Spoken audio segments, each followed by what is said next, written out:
Catatan ini untuk para perempuan yang berperan sebagai anak dan atau menantu, istri dan atau ibu, saudara dan atau ipar, tetangga dan warga negara yang berkarya, yang bekerja di luar rumah, memilih berdaya di luar rumah dengan sukarela dan sepenuh hati. Perempuan berkontribusi lewat berbagai bidang dan cara. Sebagian perempuan mengalami hambatan, bahkan celaan harian dari lingkungan. Sebagai perempuan, sekedar membuat pilihan saja sudah menantang. Kita kerap didera dengan perasaan bersalah walaupun memiliki tujuan yang sangat mulia. Tidak sedikit perempuan yang cemas dengan kemampuannya. Tak jarang pun malah menganggap rendah dirinya sendiri. Tidak heran, karena penelitian menunjukkan bahwa sukses berkontribusi positif untuk laki-laki kerap membawa konsekuensi negatif bagi perempuan.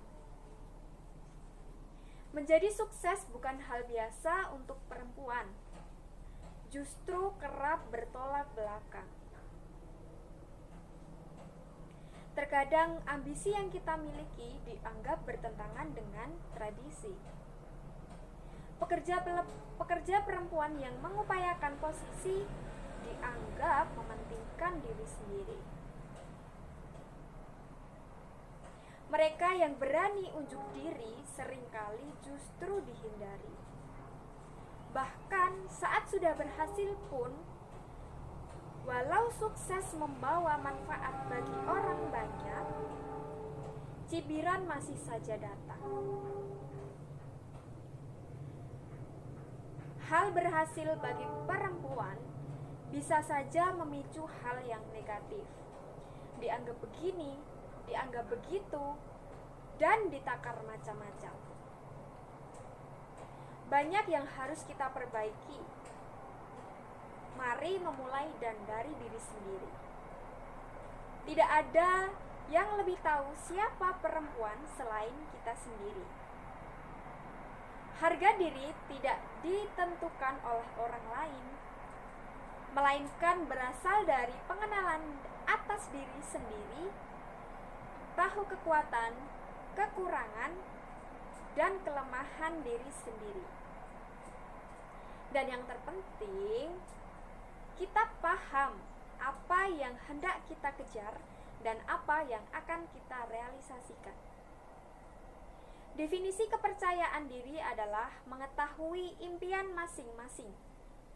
Mereka yang gagal menghargai diri sendiri tak punya kesempatan kedua untuk menilai orang lain, apalagi menghakimi sesama perempuan. Perempuan seharusnya saling bergandengan tangan, bukan malah menjatuhkan.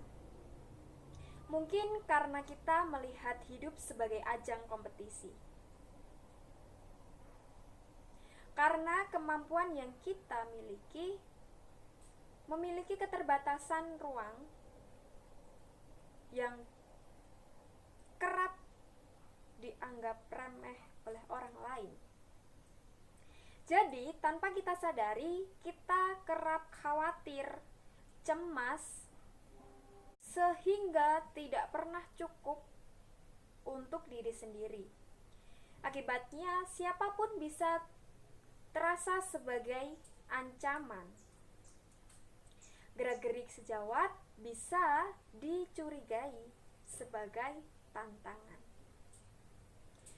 Ada fenomena yang kita kenal dengan Queen Bee Syndrome.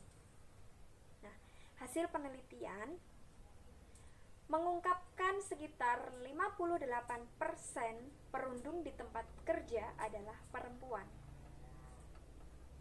Dan hampir 90% adalah mereka memilih perempuan lain sebagai korban.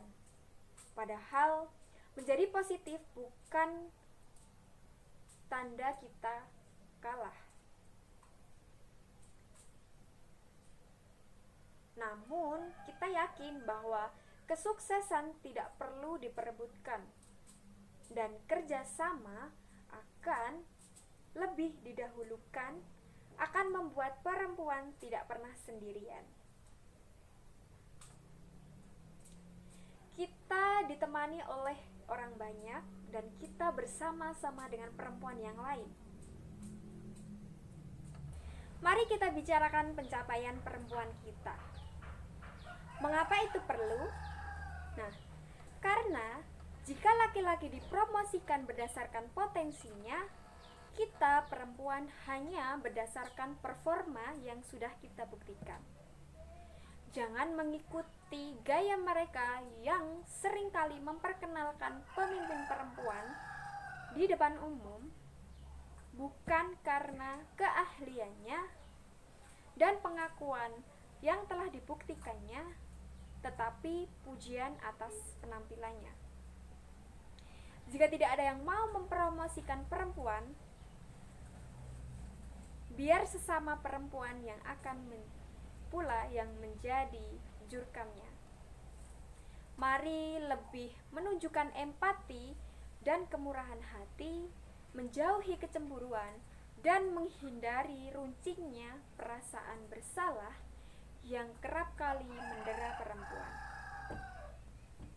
Saya mengalaminya dan saya berusaha dan berlatih setiap hari untuk menjadi lebih baik. Kita sudah terbiasa bekerja lebih keras dan seringkali dan lebih dari laki-laki. Perempuan biasanya lebih tekun, lebih rajin, lebih konsisten, dan karena seringkali pintu-pintu yang mudah dibuka oleh para laki-laki seringkali harus diketok dan atau didobrak perempuan.